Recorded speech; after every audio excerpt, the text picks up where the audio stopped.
Welcome back to the channel. तो आज हम अपर लिम्ब एनाटॉमी का एक लास्ट टॉपिक डिस्कस करेंगे, that is the muscles of arm. ठीक है, तो इससे पहले वाले लेक्चर में हमने डिस्कस किया muscles of the pectoral region और हमने रेडियो अल्नर जॉइंट को फिनिश कर लिया था। ठीक है, तो आज हम एक लास्ट टॉपिक अपर लिम्ब का डिस्कस करेंगे, that is the muscles of arm. ठीक है, तो मसल के हमारे पास चार मतलब आर्म में अगर हम देखें तो चार मसल्स होते हैं और ये डिवाइड होते हैं into the anterior compartment and posterior compartment. Anterior compartment में हमारे पास 3 मसल होते हैं और पोस्टीरियर कंपार्टमेंट में 1 मसल होता है। सबसे पहले हम एंटीरियर कंपार्टमेंट के मसल पढ़ेंगे, उसके बाद हम पोस्टीरियर कंपार्टमेंट का एक मसल यानी कि ट्राइसेप्स पढ़ेंगे। ठीक है, तो सबसे पहले हम डिस्कस करेंगे muscles of the anterior compartment. तो कौन कौन सा मसल आता है एंटीरियर कंपार्टमेंट में? It includes biceps brachii, brachialis and coracobrachialis. तो इसमें 3 मसल्स आते हैं, biceps brachii, brachialis and coracobrachialis. Trick क्या है, कैसे याद रखिए, इसके लिए ट्रिक है बीबीसी। ठीक है, biceps brachii, brachialis and coracobrachialis, this is the muscles of the anterior compartment of the arm. उसके बाद जो भी हम मसल पढ़ेंगे, मैंने इससे पहले भी बोला जब हमने मसल स्टार्ट किया था, हम ओरिजिन पढ़ेंगे, इंसर्शन पढ़ेंगे, नर्व सप्लाई पढ़ेंगे और उसका एक्शन पढ़ेंगे। ठीक है, तो सबसे पहले यहाँ पे बाइसेप्स ब्रेकाई इसको डिस्कस कर लेते हैं, क्योंकि बाइसेप्स ब्रेकाई, बाइसेप्स बाई मतलब इसके 2 हेड्स होते हैं, एक होता है शॉर्ट हेड, दूसरा होता है लॉन्ग हेड। तो जो ओरिजिन होता है शॉर्ट हेड ऑफ बाइसेप्स का वो होता है from the tip of coracoid process. Scapula में एक प्रोसेस होती है जिसको कोरेकोइड प्रोसेस कहते हैं, उसके टिप से इसका ओरिजिन होता है। और जो लॉन्ग हेड होता है उसका ओरिजिन कहाँ से होता है? From the supraglenoid tubercle. Glenoid cavity के ऊपर एक ट्यूबेरिकल होता है स्कैपुला में on the lateral side, that is called as the supraglenoid tubercle. वहां से लॉन्ग हेड बाइसेप्स का ओरिजिन होता है। ठीक है, तो ये शॉर्ट हेड हो गया और लॉन्ग हेड ऑफ बाइसेप्स हो गया। उसके बाद ये इंसर्ट कहाँ पे होते हैं, इंसर्शन कहाँ पे होता है इनका? Posterior rough part of radial tuberosity, यानी रेडियल के मीडियल यानी close to the neck medial side पे होती है एक tuberosity, that is called as the radial tuberosity, radius bone में। वहाँ उसकी posterior rough part of radial tuberosity पे इसका क्या होता है? इंसर्शन होता है। तो ये हो गया ओरिजिन इनका, 2 हेड्स का इंसर्शन हो गया। अब एक्शन की बात करें तो एक्शन क्या होता है? It is a strong supinator यानी स्क्रीविंग एक्शन। सुपिनेटर हमने क्या पढ़ा था परसों, मैंने बताया था आपको, प्रोनेशन एंड सुपिनेशन होता है। तो प्रोनेशन होता है जब हम ऐसे करें, पाम को फेस करें downwards, this moment is the pronation. लेकिन जब आपको पाम अपवर्ड्स फेस करें, that is called as a supination. यानी जब आप स्क्रीविंग करते हो दैट टाइम आपके हैंड की जो मोमेंट होती है दैट इज द सुपिनेशन। देख सकते हो आपका पाम, जब आप स्क्रीविंग कोई एक्शन करते हो, आपका पाम जो होता है that comes on the upwards यानी ऊपर की तरफ आता है जब आप स्क्रीविंग करते हो। ठीक है, तो ये स्क्रीविंग एक्शन, ये स्ट्रॉन्ग सुपिनेटर एक्शन, ये कौन कराता है? It is the function of this bicep brachii muscle. ठीक है, बाइसेप्स ब्रेकाई कराता है। ठीक है, और फ्लेक्शन ऑफ द एल्बो, यानी एल्बो पे जब आप फ्लेक्शन कराते हो फ्लेक्चर और एक्सटेंशन भी मैंने बताया था। फ्लेक्शन क्या होता है? जब आप एंगल को डिक्रीज करोगे, लेकिन एक्सटेंशन जब आप एंगल को बढ़ाओगे। फ्लेक्शन ऑफ एल्बो भी ये कराता है कौन सा? Biceps brachii. ठीक है, तो flexion of elbow and it is a strong supinator यानी स्क्रीविंग एक्शन होता है इसका। ठीक है, तो ये हो गया इसका ओरिजिन, इंसर्शन एंड एक्शन। ठीक है, अब हम अगला मसल डिस्कस करेंगे, दैट इज द ब्रेकियालिस, और उसके बाद हम कोरेकोब्रेकियालिस डिस्कस करेंगे।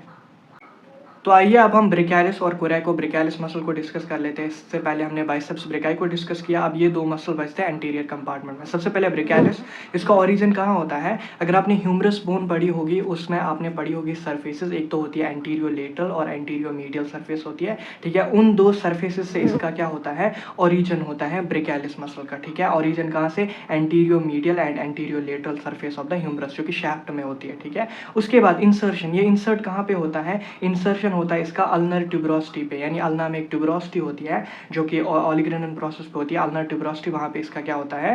वहाँ पे इसका क्या होता है? इंसर्शन होता है। और anterior surface of coronoid process, और कोरोनॉइड प्रोसेस दूसरी प्रोसेस होती है, अल्ना में 2 प्रोसेस, ऑलिग्रेनन और कोरोनॉइड प्रोसेस, और कोरोनॉइड प्रोसेस की एंटीरियर सरफेस पे, यानी इसका इंसर्शन होगा on the ulnar tuberosity and the anterior surface of coronoid process. और ओरिजिन कहाँ से होगा? ह्यूमरस से, anteromedial and एंटीरियो lateral surface से। उसके बाद एक्शन क्या होता है? Flexion of forearm at elbow joint, इसका भी यही काम होता है फ्लेक्शन, जैसे उसका था फ्लेक्शन और स्क्रीविंग एक्शन यानी स्ट्रॉन्ग स्पिनेटर, इसका होता है बस flexion of forearm at elbow joint. Flexion कराता है फोर आर्म का, कहाँ पे? एल्बो जॉइंट पे।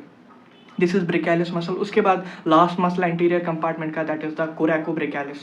ठीक है, तो इसका भी ओरिजिन, इंसर्शन और एक्शन डिस्कस कर लेते हैं। सबसे पहले ओरिजिन अगर हम देखें, इसका ओरिजिन होता है इसका from the tip of coracoid process of scapula. जैसे शॉर्ट हेड बाइसेप्स का था ओरिजिन कहाँ से? टिप ऑफ कोरेकोइड प्रोसेस, इसका भी टिप ऑफ कोरेकोइड प्रोसेस से था। और लॉन्ग हेड का कहाँ से था? सुप्राग्लूनॉइड ट्यूबेरिकल से। तो इसका ओरिजिन कहाँ होता है? Tip of coracoid process of scapula. और इंसर्शन कहाँ होता है? मीडियल बॉर्डर ऑफ स्कैपुला, यानी स्कैपुला का जो मीडियल बॉर्डर होता है उस पर ये क्या होता है? इंसर्ट इंसर्ट होता है।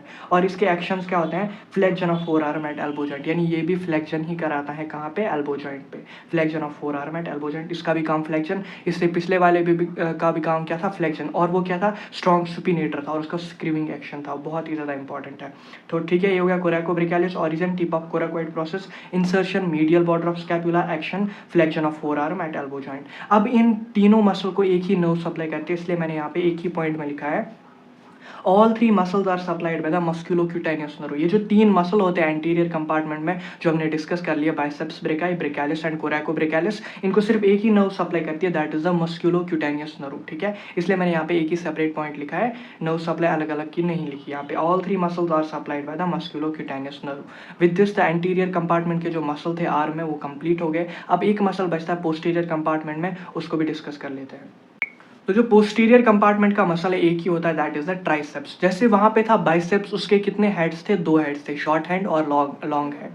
और यहाँ पे ट्राइसेप्स है तो इसके कितने हेड्स होते हैं, तीन हेड। कौन कौन से, लॉन्ग हेड, लेटरल हेड और मीडियल हेड, ये इसके तीन हेड होते हैं। अब हम तीनों का ओरिजिन पढ़ेंगे, लॉन्ग हेड कहाँ से ऑरिजिनेट होता है, लेटरल हेड कहाँ से और मीडियल हेड कहाँ से ऑरिजिन होता है। सबसे पहले लॉन्ग हेड जो होता है, it takes origin from the infraglenoid tubercle. Infraglenoid tubercle यानी ग्लूनॉइड कैविटी के नीचे एक स्कैपुला में इंफ्राग्लूनॉइड ट्यूबेरिकल होता है, और ऊपर क्या होता है, ग्लूनॉइड कैविटी के ऊपर सुप्राग्लूनॉइड ट्यूबेरिकल। यानी long head of the triceps takes origin from the infraglenoid tubercle. उसके बाद lateral head, it takes origin from upper part plus posterior surface of the humerus. यानी ह्यूमरस की पोस्टीरियर सरफेस से lateral head origin लेगा और उसके upper part से। उसके बाद medial head takes origin from the posterior surface of the humerus, यानी ये भी posterior surface of the humerus है और लेटरल हेड भी posterior surface of the humerus. लेकिन ये वाला अपर पार्ट से लेता है, ये उससे थोड़ा नीचे से आता है। ठीक है, लेकिन दोनों आते कहाँ से, posterior surface of the humerus से। तो this from the infraglenoid tubercle of scapula, and lateral head from the posterior surface of humerus, and medial head also from the posterior surface of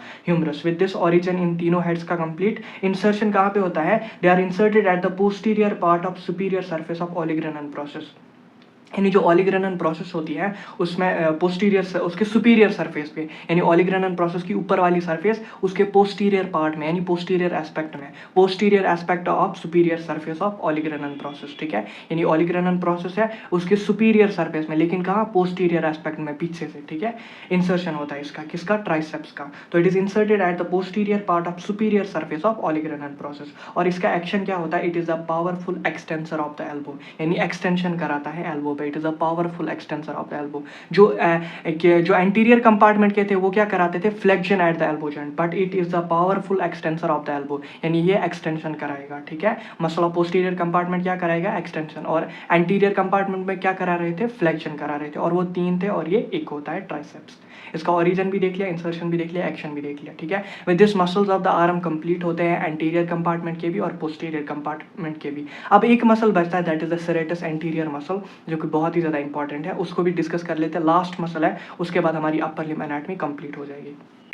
तो लास्ट मसल जो है that is the serratus anterior. ये arm का muscle नहीं है, basically ये ribs में आता है, ये रिब्स से ओरिजिन लेता है। और इसको अगर हम देखिए बीडीसी में, इसको पेक्टोरल यानी जहाँ पे वो पेक्टोरल रीजन के मसल दे रखे हैं, इसको आगे कुछ पेज छोड़ के वहीं पे दे रखा है बीडीसी में। ठीक है, तो इसको हम यहाँ पे डिस्कस कर लेते हैं। लास्ट मसल है सेरेटस एंटीरियर मसल। ठीक है, इसका भी ओरिजिन, नर्व सप्लाई, एक्शन देखेंगे। सबसे पहले ओरिजिन कहाँ से होता है, it takes origin from the fleshy slips of outer surface of upper 8 to 9 ribs. यानी ये ओरिजिन कहाँ से लेता है, रिब्स से, यानी रिब्स की जो आउटर सरफेस होती है उनके फ्लैशी पार्ट से, कहाँ तक, 8 से 9 तक जो रिब्स होती है वहाँ से क्या लेता है, ओरिजिन। यानी पहले 8 से 9 रिब्स से ये ओरिजिन लेता है, यानी takes origin from the ribs, इतना याद रख लेना, आउटर सरफेस से। उसके बाद इंसर्शन, इंसर्ट कहाँ पे होता है, it is inserted on the coastal surface of the scapula along its medial border. यानी ये इंसर्ट होता है जो कोस्टल सरफेस होती है स्कैपुला की, यानी दो सरफेस होती है स्कैपुला में, एक डॉर्सल सरफेस जहाँ पे स्पाइनस प्रोसेस होती है, एक costal surface which is occupied by the subscapularis. ठीक है, तो वहीं पे इसका क्या होता है, इंसर्शन होता है, लेकिन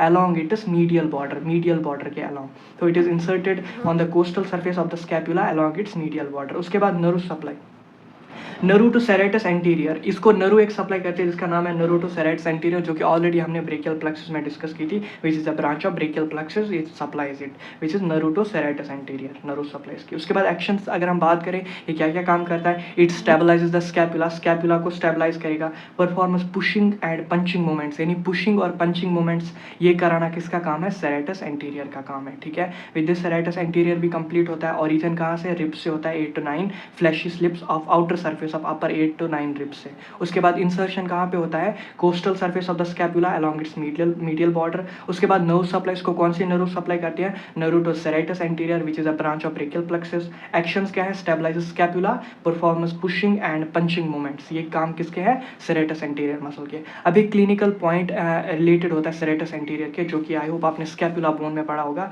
स्कैपुला में एक पॉइंट है, that is the winging of scapula. Winging of scapula किस वजह से होती है, that is due to the paralysis of serratus anterior muscle. So the paralysis of serratus anterior muscle causes winging of scapula, जिसमें वो medial border कुछ concave सा होता है और आउटवर्ड चला जाता है बाहर की तरफ। It is because of the paralysis of this serratus anterior and that clinical condition is called as the winging of scapula, ठीक है। तो वो क्लिनिकल पॉइंट ऐड है, स्कैपुला की क्लिनिकल एनाटॉमी में दे रखा है, उसको देख लेना, ठीक है। तो विद दिस सेरेटस एंटीरियर भी कंप्लीट होता है, ठीक है। तो आज हमारा मसल वाला पोर्शन भी कंप्लीट हुआ। आज हमने मसल्स ऑफ आर्म डिस्कस कर लिए, anterior compartment and posterior compartment के भी, और हमने सेरेटस एंटीरियर मसल को भी डिस्कस कर लिया, ठीक है। विद दिस हमारी अपर लिम्ब एनाटॉमी कंप्लीट हो जाती है, ठीक है। तो अब हम आगे लेक्चर्स लेके आएंगे, ठीक है। देखिए किस पे, या न्यूरो पे आएगा या तो फिर थोरैसिक एंड एब्डोमेन पे आएगा, ठीक है। आगे डिस्कस होगा किस पे आएगा, तो कल आएगा मोस्ट प्रोबेबली उसका लेक्चर। विद दिस आपसे मिलते हैं अगले लेक्चर में। Till then keep revising. Thank you so much, thanks a lot.